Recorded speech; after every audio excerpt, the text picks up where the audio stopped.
the intent of the second dimension was to actually go in a different direction in cover stock technology.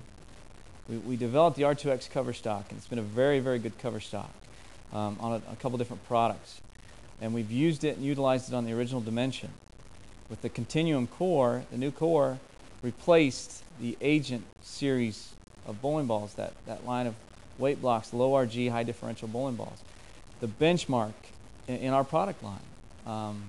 So when we designed the original dimension, we designed a benchmark bowling ball, which was a symmetrical core with those two asymmetrical halves that were rotated 90 degrees to each other to create a symmetrical design, but with the beauty of an asymmetrical motion. So we've got the core, the Continuum core is something that totally different than anything on the market. And we put an R2X cover stock, solid cover stock on it that gave us that great all-around, medium oil to heavy oil bowling ball. But now we're looking at, let's take this envelope and push it a little bit farther. We know the next thing to do would be to put a pearlized cover stock on it.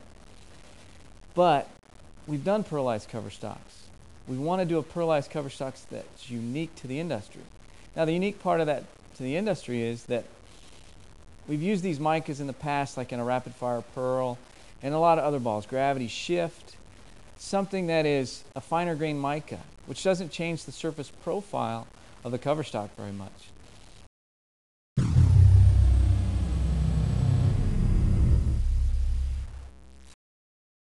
I see the second dimension fitting in the line as something quite unique. I mean, we have a master line ball that is a low RG, high differential bowling ball. And up to this point, we only had one, which was the original dimension. We took 3 balls out of the product line prior to this one. So this is a unique new product that we introduced over the summer in the original dimension. So low RG, high differential, solid reactive. We created a ball that was very aggressive in medium to heavy oil, and also something that was benefited players of a lot of different styles.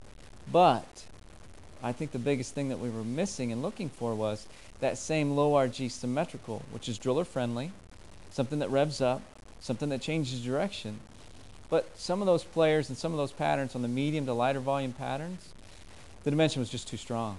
I mean, even in talking to Chris Schlemmer out on the PBA Tour, which is our tour rep, Chris said that a lot of times if there's not enough volume, this ball is just too strong for a lot of players. So the idea was to fit something in that line that would rev up, change direction, but let's let it do more of it mid to back part of that lane, not doing it so early in the lane, because the dimension is very strong. It does need some volume of oil. We can adjust the surface and get the surface smoother, using Abralon pads or using polishes to decrease the surface profile and create more length. But we also wanted to add this mic and create a pearl to give us that length, but still give us more traction, possibly in the carry down on a lane that's a little harder surface, to give us more texture, that RA, that higher RA value. And that's what we're looking to do, is to fit something in that performance line. And that's what we've done.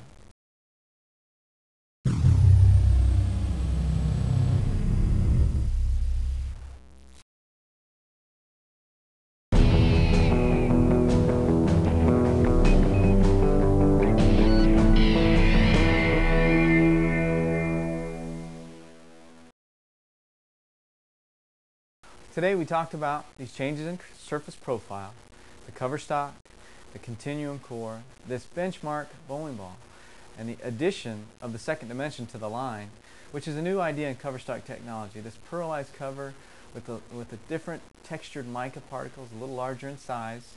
So now we're going to get 2 test models to throw those for you. Earnest, our technical director, and actually Corbett, our vice president of operations. Both great bowlers in their own right. We'll get to see them throw it down the lane. So let's look at the 2 layouts that we're going to be using today. In Corbett's ball, Corbett's a little bit higher rev player, but he does have a little bit lower axis than a standard player. So what we see is his axis is 3.5 inches over and about 3/4 of an inch up. A 5-inch axis to pin to PAP, a 5-inch spun mass bias. We spun this on the determinator, determined the mass bias after drilling, and he has a 2.25 inch pin buffer.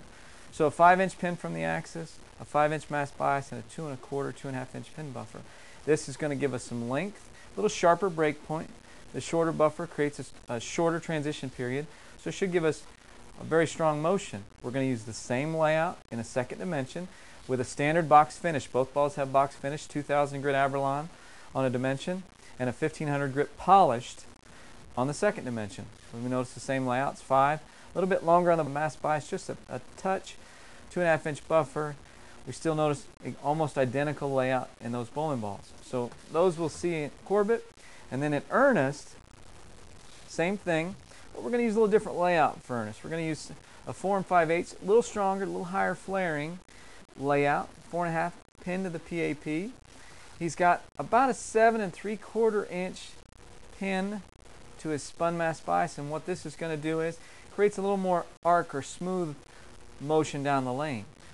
2 5/8 inch, 2.5 inch buffer, still creates a shorter transition period, but a little more control down the lane. We notice the second dimension has the exact same layout. Trying to show you two different layouts, styles of players. Corbett, high rev player. Earnest, a high rev player, a little different axis point, a little over 5 1/4 over, probably 0. So we'll look at those two in action.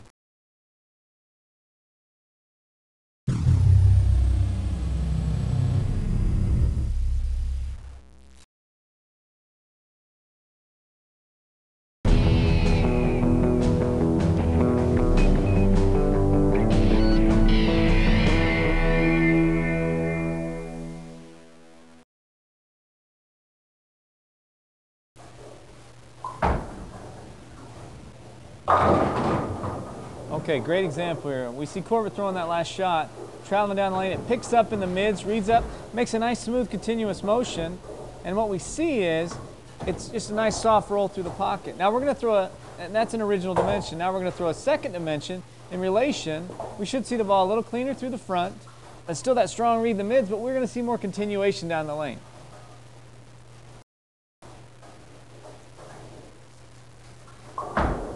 Bingo. Okay, great example. Those last two shots are pretty close to each other in the lane, but notice that second dimension picks up in the mid lane really strong, and all of a sudden it still has a lot of motion down the lane. But notice that how it reads through the mids, doesn't over push through the mids, picks up really nice, exactly what we're looking for in comparison from an original dimension to a second dimension.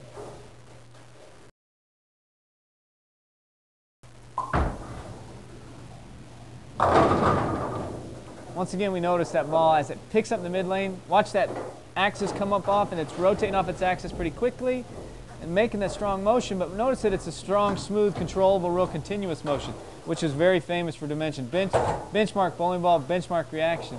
Now let's compare it to the second dimension, and notice that we're going to see a little bit more angle and motion down lane.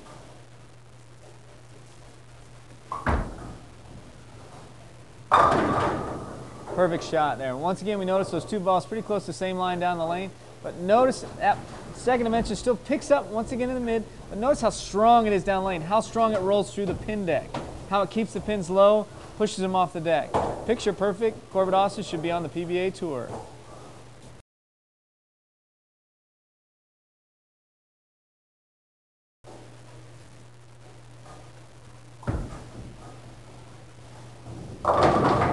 Okay, perfect shot there. Notice Earnest is a little different style of player. Earnest has a lot less tilt, and he has, like I said, a little higher axis point. And his axis rotation is a little bit less than Corbett's. Still a higher rev player, but what we noticed on that shot is how that ball picks up, that aggressive dimension cover picks up, so he has to kind of create a little bit more room, a little more angle, so the ball doesn't read too fast. Ball very aggressive layout. Remember, this was a 4 5/8 pin from the axis. So a little bit more flare. So this ball is very aggressive on this house pattern. Notice how much motion it creates mid to back, but notice how smooth and controllable it is off the spot. Let's look at the second dimension in comparison.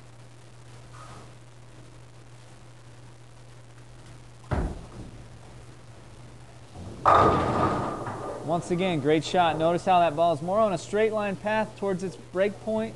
But notice that axis comes up off, it flares up pretty quick, makes a really strong motion down the lane.